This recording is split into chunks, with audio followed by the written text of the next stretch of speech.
GST में कमी और नवरात्रि की शुरुआत ने देश के ऑटोमोबाइल सेक्टर में धमाका मचा दिया है। आंकड़ों के मुताबिक नवरात्रि के पहले दिन कारों की बिक्री ने पुराने सारे रिकॉर्ड तोड़ दिए। जो जानकारी मिल रही है उसके मुताबिक देश की 3 बड़ी कार कंपनीज मारुति, हुंडई और टाटा ने नवरात्रि के पहले ही दिन 51,000 से अधिक कारें बेची हैं। अकेले मारुति की अगर यहां बात करें तो 30,000 कारें बिकी हैं, जबकि हुंडई की 11,000 और टाटा की 10,000 कारों की बिक्री सिर्फ एक दिन में हुई है। कार कंपनियों का यह कहना है कि 22 सितंबर से जीएसटी के घटे हुए रेट लागू होने के साथ कारों के दाम में भी भारी गिरावट आई है। जानकार ये भी कह रहे हैं कि दाम घटने के बाद ज्यादातर कारों के दाम 4 साल पुराने स्तर पर पहुंच गए हैं। साथ ही नवरात्र में नई गाड़ी खरीदने को शुभ भी माना जाता है। वहीं त्योहारों का सीजन है, तो ऐसे में कार कंपनी नई गाड़ियों पर तगड़ी छूट दे रही है, जिसके चलते खरीदारों की भीड़ लग गई है।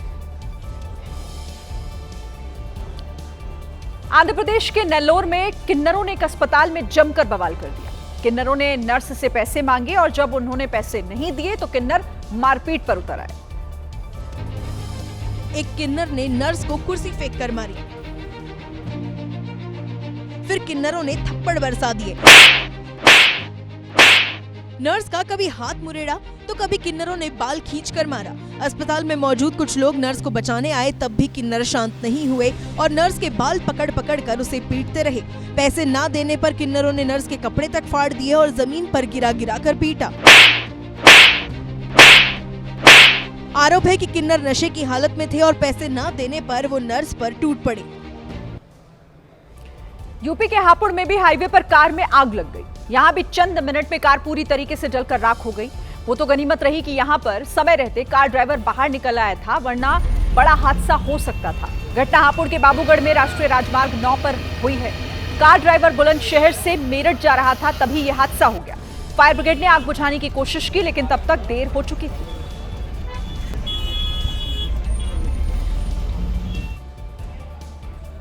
बिहार की बात करते हैं, जहां करीब 1 महीने के बाद विधानसभा का चुनाव होने का अनुमान है और इस चुनावी मौसम में पहली बार कांग्रेस वर्किंग कमेटी की बैठक बिहार में हुई, जिसके जरिए कांग्रेस ने एक तीर से 2 निशाने साधने की कोशिश की।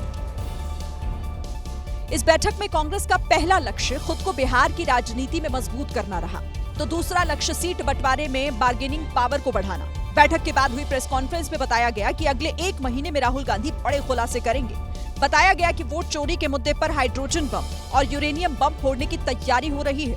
वोट चोरी के मुद्दे पर कांग्रेस हस्ताक्षर अभियान चलाएगी और 5 करोड़ हस्ताक्षर जुटाकर चुनाव आयोग को सौंपेगी। इस दौरान मल्लिकार्जुन खड़गे ने अपने संबोधन में पीएम मोदी और सीएम नीतीश कुमार के साथ साथ यूपी के सीएम योगी आदित्यनाथ को लेकर भी निशाना साधा। खड़गे ने कहा कि बीजेपी की सरकारें धार्मिक ध्रुवीकरण और सांप्रदायिक भावनाओं को ज्वलंत रखने की मौके तलाशती रहती है। सीडब्ल्यूसी की बैठक के बाद राहुल गांधी अति पिछड़ा न्याय संकल्प यात्रा में शामिल हुए। बिहार चुनाव को लेकर सूत्रों के हवाले से महागठबंधन में सीट बंटवारे का फॉर्मूला सामने आया है और ये फॉर्मूला जिसके मुताबिक आरजेडी जहां 141 सीट तो कांग्रेस 52 सीटों पर जा सकती है। इसके अलावा यहां पर वाम दलों के खाते में 35 सीटें जा सकती हैं, जिसमें सीपीआई एमएल, सीपीआई और सीपीआई एम भी शामिल है। वहीं मुकेश सहनी की वीआईपी को 15 सीटें मिलने की बात कही जा रही है। खबर यह भी है कि अगर पशुपति पारस की आरएलजेपी और हेमंत सोरेन की जेएमएम महागठबंधन में शामिल हो जाती हैं, आ जाती हैं, तो सभी दलों के हिस्से से कुछ और सीटें भी कम हो सकती है। सूत्र ये भी बता रहे हैं कि फिलहाल इसी फॉर्मूले पर महागठबंधन के दलों के बीच बातचीत हो रही है और जैसे ही सभी दल इस पर सहमत हो जाएंगे, इसका औपचारिक ऐलान भी कर दिया जाएगा। दिल्ली पुलिस ने Shri Sharda Institute of Indian Management की छात्राओं से छेड़खानी के आरोपी स्वामी चैतन्यानंद सरस्वती की तलाश तेज कर दी है। इंस्टीट्यूट की 15 छात्राओं ने चैतन्यानंद के खिलाफ छेड़खानी की शिकायत दर्ज कराई है, लेकिन जब तक पुलिस मामले की जांच कर उसे गिरफ्तार करती, स्वामी चैतन्यानंद सरस्वती उर्फ पार्थ सारथी आश्रम से फरार हो गया। ये जो बाबा है एक नामी आश्रम की आड़ में अपना इंस्टीट्यूट चला रहा था। 15 छात्राओं ने पुलिस में शिकायत की कि उनके साथ छेड़छाड़ की जा रही थी।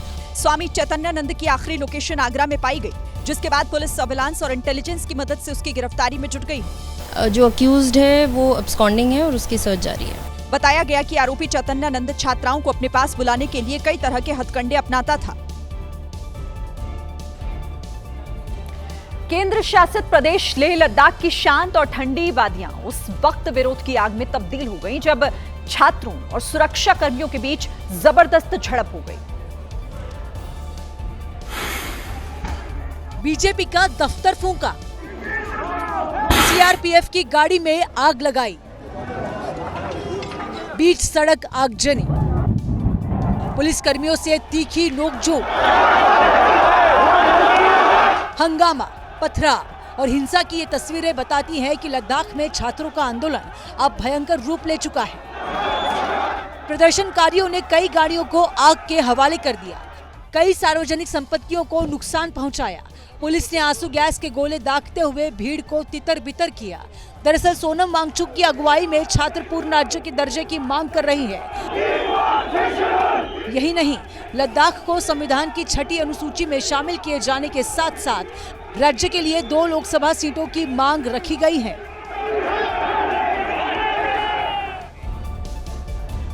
देखिए, इस बीच बीजेपी आईटी सेल के प्रमुख अमित मालवीय ने यह दावा किया है कि लेह लद्दाख में दंगा करवा रहा यह शख्स लेह वार्ड का कांग्रेस पार्षद फुटसोंग स्टैंजन पे है। अमित मालवीय ने यह आरोप लगाया है कि इसने न केवल भीड़ को उकसाने का काम किया बल्कि बीजेपी ऑफिस और हिल काउंसिल को निशाना बनाकर कई गाड़ियों को भी फूंक दिया है।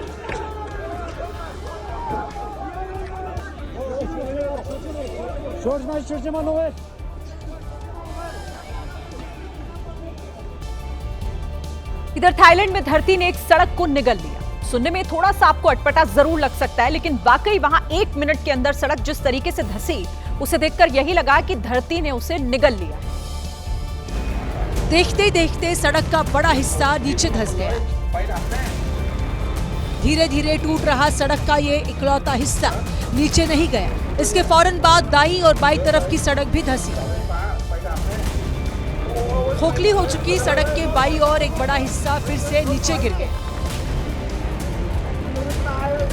टूटी हुई सड़क के नीचे सीवेज के पानी की तेज धार दिखी। उसी पानी के बीच एक कार भी फंसी थी जो सड़क से गिरकर नीचे आई। अगर गिरती हुई सड़क पर खड़ी ये गाड़ियां समय पर पीछे ना हटती तो वो भी गड्ढे के अंदर समा सकती थी। हालांकि एक गाड़ी ऐसी भी थी जो सिर्फ 1 इंच से गड्ढे के अंदर समाने से बच गई। बैंकॉक की सड़क धंसी तो बिजली के खंभे भी गिरे, जिनसे निकलने वाली चिंगारी से बड़ा हादसा हो सकता था। उस सड़क के नीचे मौजूद सीवेज के पाइप फटने के बाद ही मिट्टी गीली हो गई और फिर सड़क धंसी। लेकिन सड़क धंसने के बाद एक और खतरनाक वीडियो सामने आया। ये था रेस्क्यू का वीडियो। सड़क के नीचे गिरी कार में फंसे व्यक्ति का रेस्क्यू करने गई टीम की जान खतरे में आ गई। वो नीचे रेस्क्यू कर ही रहे थे कि उस वक्त वहां सड़क के नीचे और ज्यादा मिट्टी खिसकने लगी। इसके बाद मिट्टी से बचते हुए रेस्क्यू टीम फौरन ऊपर की तरफ भागी। समय रहते दोनों रेस्क्यू वर्कर ऊपर नहीं आते तो वो भी मिट्टी के नीचे दब सकते थे।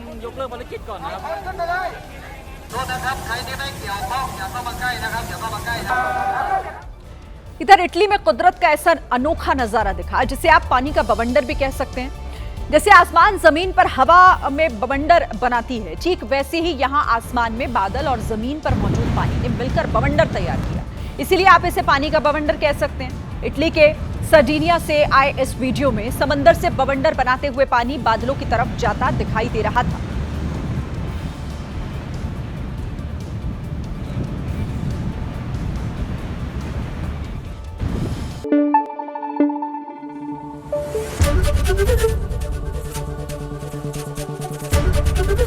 एबीपी न्यूज आपको रखे आगे।